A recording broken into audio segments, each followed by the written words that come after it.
लखनऊ में सीएम योगी आदित्यनाथ ने राम मंदिर चंदा चोरी मामले पर सदन में दिया बयान। उन्होंने कहा कि मंदिर ट्रस्ट ने जांच के लिए पत्र लिखा था और ट्रस्ट की अपील पर सरकार ने एसआईटी का गठन किया। सीएम योगी ने बताया कि जांच के बाद एफआईआर दर्ज हुई और कुल 8 लोगों को गिरफ्तार किया गया। उन्होंने कहा कि सुप्रीम कोर्ट ने एसआईटी का पुनर्गठन किया, लेकिन जांच में किसी साधु संत की संलिप्तता नहीं मिली। सीएम योगी ने कहा कि साधु संतों पर आरोप लगाना ठीक नहीं। उन्होंने सपा पर भगवान राम का अपमान करने का आरोप लगाते हुए 1990 में अयोध्या में राम भक्तों पर गोली चलने का जिक्र किया। सीएम ने कहा कि विपक्ष सनातन को बदनाम करने का प्रयास कर रहा है और जो लोग पकड़े गए हैं उनका भाजपा या साधु संतों से कोई संबंध नहीं है। उन्होंने आरोप लगाया कि सपा माहौल खराब करने की कोशिश कर रही है और सरकार सीधे ट्रस्ट के कामों में दखल नहीं देती। सीएम योगी ने कहा कि सपा कांग्रेस ने हमेशा मंदिर का विरोध किया है और सपा साधु संतों का अपमान कर रही है। उन्होंने सदन में सपा के व्यवहार को अध्यक्ष पीठ की अवमानना बताया। दिल्ली में दतिया और बांकीपुर उपचुनाव नतीजों पर सपा अध्यक्ष अखिलेश यादव ने बीजेपी पर साधा निशाना। अखिलेश यादव ने कहा कि इस बार बीजेपी ने फेयर और निष्पक्ष चुनाव कराया। उन्होंने कहा कि जीत के बाद कल बीजेपी में भी लड्डू बंटे। अखिलेश ने आरोप लगाया कि कुंदरकी जैसे चुनाव बीजेपी ने नहीं लड़ा। उन्होंने कहा कि बीजेपी के लोग ने हनुमान जी को नचाया। लखनऊ में अपना दल की विधायक पल्लवी पटेल ने मंदिर में चोरी के मुद्दे को लेकर दिया बयान। उन्होंने कहा कि वह इस मुद्दे को सदन में उठाना चाहती हैं। पल्लवी पटेल ने सवाल किया कि सरकार इस मामले पर बात क्यों नहीं सुनना चाहती है। लखनऊ में सपा विधायक सचिन यादव ने चढ़ावा चोरी मामले को आस्था से जुड़ा मुद्दा बताया। उन्होंने आरोप लगाया कि सरकार इस मुद्दे पर चर्चा नहीं करना चाहती। सचिन यादव ने कहा कि मार्शलों ने उनके साथ अभद्र व्यवहार किया। उन्होंने कहा कि निष्कासन से हम डरने वाले नहीं। दिल्ली में सपा सांसद डिंपल यादव ने कहा कितनी धातुएं चोरी हुई हैं, कितने आभूषण चोरी हुए हैं, जमीनों में घपले हुए, बहुत ही गंभीर बात है। देश की भावनाओं के साथ खिलवाड़ हुआ। हम चाहते हैं कि चीजें साफ होकर सामने आए। यह देश के लोगों का पैसा है। हम लगातार मांग करेंगे क्योंकि राम मंदिर से लोगों की भावनाएं जुड़ी हैं। लखनऊ में उत्तर प्रदेश के उप मुख्यमंत्री ब्रजेश पाठक ने कहा आज अनुपूरक बजट प्रस्तुत होगा। हम अनुदान मांगों पर चर्चा करेंगे। प्रदेश के विकास में ये मील का पत्थर साबित होगा। जो गरीब कल्याण योजनाएं हैं हम उसे और मजबूत करेंगे। राज्य को नंबर 1 पर लाने का प्रयास करेंगे। दिल्ली में एनडीए संसदीय दल की बैठक पर भाजपा सांसद दिनेश शर्मा ने कहा बैठक में क्या होता है वो तो मेरा विषय नहीं है, मगर जिस तरह से जानकारी सभी लोगों के बीच में है कि भारत तेजी से प्रगति कर रहा है। रोजगार का जो अनुपात है वो अन्य देशों की तुलना में भारत का बढ़ा है। बेरोजगारी का अनुपात भी कम हुआ है। बेरोजगार लोगों की संख्या कम हुई। कुल मिलाकर देखा जाए तो भारत एक संतुलित और विकसित राष्ट्र की तरफ बढ़ने वाला एक मजबूत इच्छा शक्ति का देश बन चुका है और यह प्रगति आगे चले इसके लिए एनडीए काम कर रही है। दिल्ली में कांग्रेस सांसद प्रियंका गांधी वाड्रा ने उपचुनाव के नतीजों पर कहा साफ दिख रहा है कि लोग भाजपा से थक चुके हैं, ऊब चुके हैं, समझ रहे हैं कि क्या हो रहा है क्या नहीं हो रहा है। यह तो सिर्फ शुरुआत है। लखनऊ में यूपी विधानसभा के मानसून सत्र को लेकर सरकार के मंत्री जयवीर सिंह ने कहा सब अच्छा होगा, प्रदेश के हित में होगा, प्रदेश के विकास के लिए, प्रदेश के समग्र समस्याओं के समाधान के लिए प्रयास किया जा रहा है।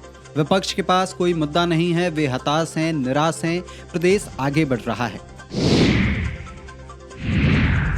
लखनऊ में उत्तर प्रदेश के उप मुख्यमंत्री केशव प्रसाद मौर्य ने कहा 2027 में तीसरी बार प्रचंड बहुमत से भाजपा सरकार बनने जा रही है। प्रदेश की जनता सपा को आने नहीं देना चाहती और भाजपा को जाने नहीं देना चाहती।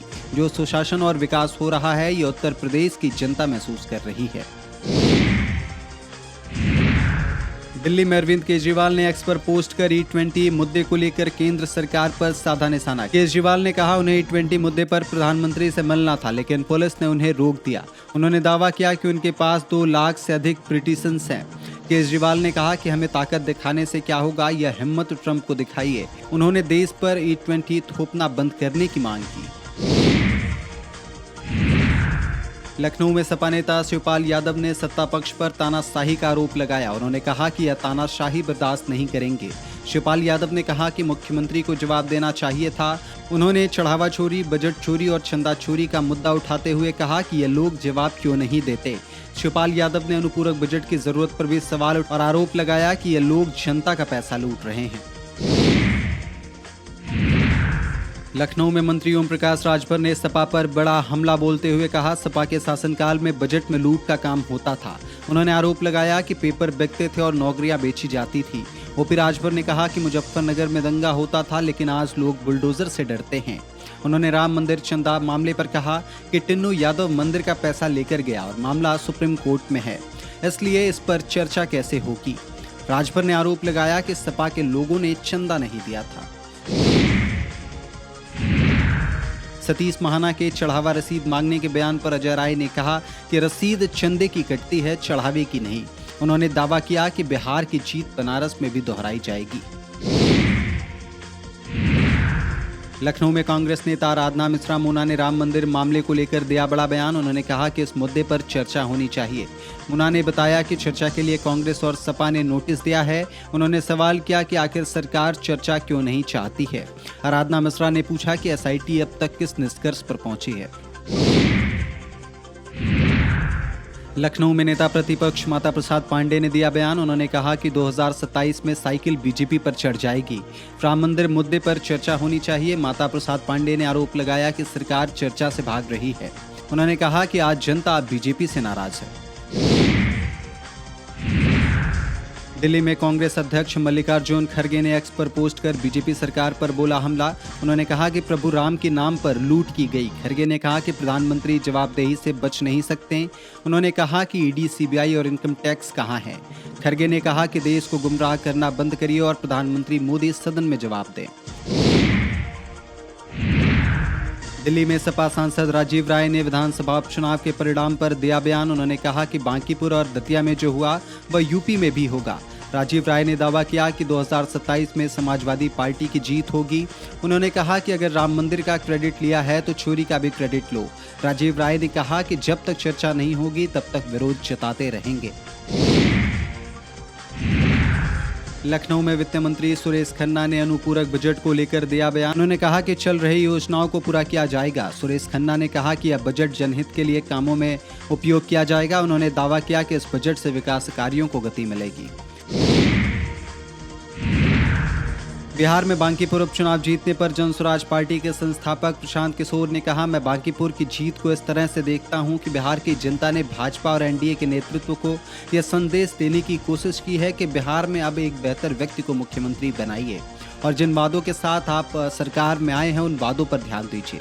अपराध, अपराधी, एनकाउंटर, हाफ एनकाउंटर, जाति गमछा देखकर गोली मारने की जिस भाषा का इस्तेमाल हो रहा है उस पर रोक लगनी चाहिए और बिहार में शिक्षा, रोजगार और पलायन पर बात होनी चाहिए। दिल्ली में उपचुनाव के नतीजों पर सपा सांसद धर्मेंद्र यादव ने कहा, यह तो शुरुआत है। दतिया और बांकीपुर की जनता ने दिखा दिया है कि वो क्या देख रहे हैं और भारतीय जनता पार्टी का लोगों में कितना विरोध है। लोग बर्दाश्त नहीं करेंगे। जिस तरह बेटियों का अपमान हुआ है, वहीं पटना के नौजवानों ने जब गांधी मैदान में प्रदर्शन किया तो किस तरह उनके साथ अन्याय और अत्याचार किया गया। दिल्ली की जंतर मंतर से लेकर पूरे देश के अलग अलग इलाकों की जिस तरह से नौजवानों पर अत्याचार हुआ, बांकीपुर के लोग देख रहे हैं। वो जागरूक लोग हैं। मैं समझता हूं कि बड़े बड़े सत्ता परिवर्तन की शुरुआत बांकीपुर और दतिया की जनता ने किया है। दिल्ली में आम आदमी पार्टी के सांसद संजय सिंह ने कहा, अरविंद केजरीवाल ने 1 महीने पहले समय मांगा था और 2,33,000 लोगों ने एक पिटीशन पर साइन किया था। वे प्रधानमंत्री मोदी को लेटर देना चाहते हैं, लेकिन ट्रंप की गुलामी के कारण प्रधानमंत्री मोदी 22,000 करोड़ का इथेनॉल खरीद रहे हैं। 30 करोड़ गाड़ियां E20 के लिए नहीं बनी हैं। वे गाड़ियां खराब होंगी, लोगों का नुकसान होगा। हम कहना चाहते हैं कि मोदी जी इथेनॉल खरीदना बंद करें। लखनऊ में उत्तर प्रदेश विधानसभा अध्यक्ष सतीश महाना ने कहा, वंदे मातरम गीत भारत के यशगान के लिए, भारत की संस्कृति और संस्कार के लिए, भारत की गरिमामयी स्वरूप के लिए है। मैं वंदे मातरम के मूल मंत्र और उद्देश्य को समझने के लिए सबको कहूँगा, यह कोई धार्मिक गीत नहीं है, भारत माता के प्रति गीत है। हर धर्म में भारत धरती को माँ कहा गया है। दिल्ली में बिहार और मध्य प्रदेश उपचुनावी नतीजों पर कांग्रेस नेता इमरान मसूद ने कहा, लक्ष्य एक है कि देश इनसे मुक्ति चाहता है, भाजपा मुक्त भारत होना चाहिए।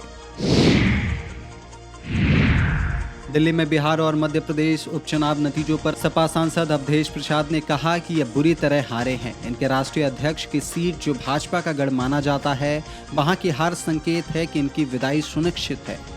यह देश में छात्रों के साथ जो अन्याय हुआ है, जिस तरह इन पर लाठियां बरसाई गई, परेशानियां बढ़ती जा रही हैं, इनके पास कोई समाधान नहीं है।